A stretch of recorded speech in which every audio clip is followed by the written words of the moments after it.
I know that investing your hard-earned cash into a website business can be scary. Even if it's your second business, not your first business, your second, third, fourth, and even fifth business, it can be scary, especially if you don't fully understand what you're actually investing in, which means if you don't understand something, then obviously there's a risk there. Hi, I'm Jared Krause from buyingonlinebusinesses.com. And I always like to say all risk is minimized by education. And what I like to do is I like to educate people how to invest in website businesses to remove the emotions that pop up when we're buying or investing in these websites. Now, it's really, really hard to remove these emotions. And the only way to do this is by doing great due diligence and making this process of looking and finding and doing in due diligence towards businesses very methodical, right? And that's what I like to do is I like to take the guesswork out of doing due diligence so we don't get our emotions wrapped up in the deal and end up making a bad decision when we can be emotionally invested in this business, even if it's a lemon. In this video, I'm going to educate you and share with you the first 5 things that I check throughout due diligence and why I believe they're absolutely critical to understand and fully grasp before you go away and invest in that particular business. Now, the best advice on how to buy an online business that's past that 90% failure rate that all startups face, and a website has a proven track record that's making money month over month. Hit the subscribe button, also hit the bell notification so you can get updated when I upload new videos about this every single week, guys. Now, before we get started, and before you even decide to start looking at websites to buy, if you don't know your goals, if you don't know your guidelines, and you don't have a set list of investment criteria of how to actually pre-vet websites before you go away and do the full due diligence on the sites, make sure you check out my video on how to pre-vet websites. It's very, very important. This can save you so much time investing time into websites that could be duds, could be lemons, or could be businesses that you end up going away investing, and it could be a really, really bad mistake, especially if you don't have that specific set of guidelines or investment criteria that you do need before you go away and pre-vet these businesses. Now, once you've pre-vetted these businesses, you go away, you get the prospectus to a website business, and you're ready to roll up your sleeves and you're ready to dig into the due diligence. There's 5 things that I find that are absolutely critical to go away and check. The first thing is Google Analytics. All you need to do is get your email to the seller or the broker and say, hey, give me Google Analytics access to this website. And you can go in and you can check out the traffic that's coming to the site. You can see how much traffic's coming to the site. Yearly, annually, weekly, daily. You can check out where the traffic's coming from in terms of, is it all organic through Google? Can it be through paid ads? Can it be social media? Can it be directly through, searches on Google? You can also check the spread of traffic. Is more traffic coming to a top few certain pages on that website? And you can understand the risks that are involved. Now, one really powerful thing that I like Google Analytics for is seeing if there's trends and drops in the traffic. If there's a big drop in the traffic, I like to ask the seller, why is the case? Why has there been a big drop in the traffic? What happened? And if it did come back, how did you reverse that? Or if there's a big spike in the traffic, ask, is this business seasonal? And if it isn't, then what did you do to help grow the traffic in that period? And that's really powerful to understand as a new owner of a site. So you know how to grow the site, you know how to increase the traffic. So Google Analytics is absolutely vital. That's the first thing that I like to check. Secondly, what I like to check is proof of the financials.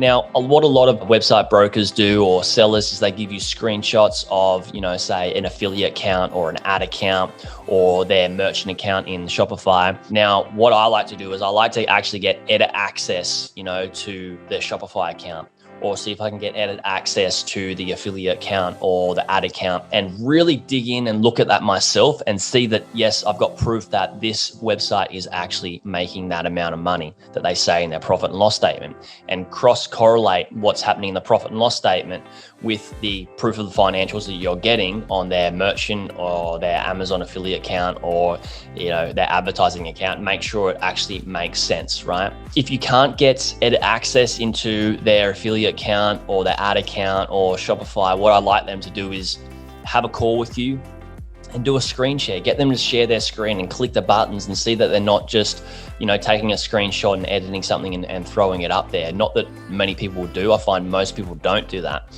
but there is the risk of that happening. So I like to have people share their screen with me, and I can actually record them doing what they're doing and seeing that I can cross correlate that, to the profit and loss statement. This is absolutely vital. So many people just miss this step and get lazy with it. I would never ever buy a business unless I've got real proof of the finances coming to that website business. And so many people get caught out by this, right? They buy something that's not actually making the money that is being said in the profit and loss statement. So if you don't do this, you may as well walk away or just, throw your money on red or black at the casino, because that's a massive gamble. Thirdly, what I like to do is I like to look at the marketing. Okay, now marketing can mean different things to different website business models, right? For a content website, marketing can mean social media marketing, and that could be, putting things on, Facebook, Instagram, or it could be marketing content and getting it ranked in Google or Pinterest and stuff like that. I like to look at what's working and what's not working. If it's an e-commerce business, I like to look at the marketing campaigns and see how much money they're actually making from those campaigns, how much they're spending on those campaigns, and working what their cost per acquisition is. And really understanding these numbers, really understanding the work that's involved in it, can allow you to understand how much work is involved in operating the business yourself. And would you need a team? And can you confidently replicate that yourself? I also like to look for trends to see what's working in the marketing and what's not working in the marketing. For example, did they try a campaign that worked really, really well, right? An advertising campaign. And if so, why did that work really well? Or did they, do some sort of content, create some sort of content that went really, really well? Why did that go really, really well? Can you dissect it? Can you break it down and look at why did that content really get a lot more traffic in than some of the other content? Was it the keywords? Was it better article than the competition? There's so many things that are involved with creating content, and so many things that are involved with paid advertising campaigns. So I won't go into those. There's, massive videos of them in themselves right there, but marketing is something that I really like to check. So that's third on the list. Fourthly is I like to go away and look at the competitors. So I like to go away and see the type of website that I'm looking at buying, and looking at direct competitors, not indirect competitors, direct competitors. Indirect competitors are those who are, doing the same sort of thing, but also making an income from other products or other revenue streams. A direct competitor is somebody who's pretty much exactly the same in the same niche as your site or business, and using the same revenue tactics or using the same revenue sources to gain an income. So you want to get as direct competitors as you possibly can. Get a good list of these and look at what they're doing compared to what the business that you're looking at buying, and see if there's a gap. I like to see if there's a big gap to go, okay, the competitors are up here. This is how much work that I would need to do with this site to get to this level, and how much time and resources would need to be put into the business to be able to achieve that and to outbeat those competitors and get a big part of that market's traffic and a big part of that market's revenue. That's really, really critical. Lastly, and this is something most people don't do after they've done due diligence, is analyze the risks that are involved with the website business. Now, there's risks in everything we do, even walking across the street. Okay, even getting in a plane, even going for a swim in the ocean. There's so many risks involved with everything that we do, and exactly like investing, is the best way to minimize these risks, like walking across the street, is ensuring that we know how to check for traffic or walk across the street at the traffic lights, right?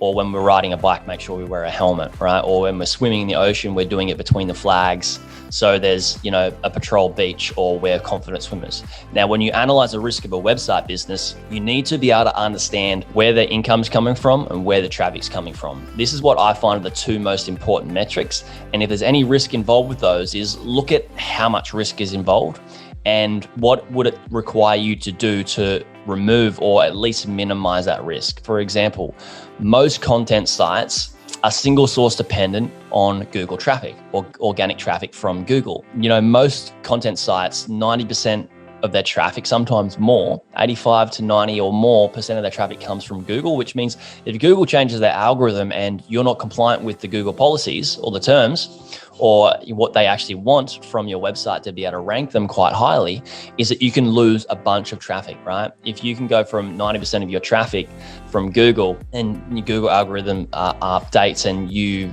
realize that, wow, you've lost 50% of your traffic, it's because you're very reliant on that source, that single source of traffic from Google. So what I like to do is analyze how big of that risk that is, and what can I do to minimize or remove that risk to get traffic from other areas, such as other social media, places, email, or other search engines themselves. And then how long would it take to acquire that to ensure that I'm not very reliant on Google? And then in that time period, am I confident that I'm not going to get hit by Google algorithm update? So that's just traffic. That's just single source dependency on traffic. Now it's the same with revenue. If you're very reliant on one revenue stream, such as an affiliate program or even ads, or even if you're a drop shipper and you're very reliant on one supplier or maybe even two suppliers and they go down the drain, you can't sell your products anymore, you can't make any money. Or single source dependency on one client paying you, most of your business's income. And I've seen people that have, maybe two clients for their business and they make great money, but they lose one client, they lose 50% of their business. So this is very important. Analyze these risks and see how you can remove those risks, which is critical that not many people are actually talking about when you're buying sites, is they're just looking at these and going, are they good enough? Can I run these? Can I manage these? And can I grow these? Without really understanding the risk. What I like to say is that risk minimization strategy is actually also a growth strategy. And if you were to just buy a website business and flip it by improving it, most people buy website businesses, try and grow it, right? With only growth tactics such as, I'm going to do more of this that's already working, right? More content, more paid ads, focus on the best products. They do more of that, they can increase the revenue. But that's just one strategy. What I find is far more valuable is if you reduce risk and even keep the income stream the same, the monthly average income stream the same, if you reduce those risks, you can increase the multiple of the business, which means you could sell the business for more and just flip it that way. So these are very important things to understand. I'm going to go over them again quickly. Make sure you get Google Analytics access, right? That's the first thing I like to check when I'm doing due diligence. The second thing is proof of financials. Then looking at the marketing, what's working, what's not working, and truly understanding it. Doing some competitive analysis, right? Competitive research, checking out that, and then analyzing the risks. Make sure you don't forget that last one. It's probably the most important out of all of these 5 that I've mentioned. So guys, I talked so much about due diligence in this video.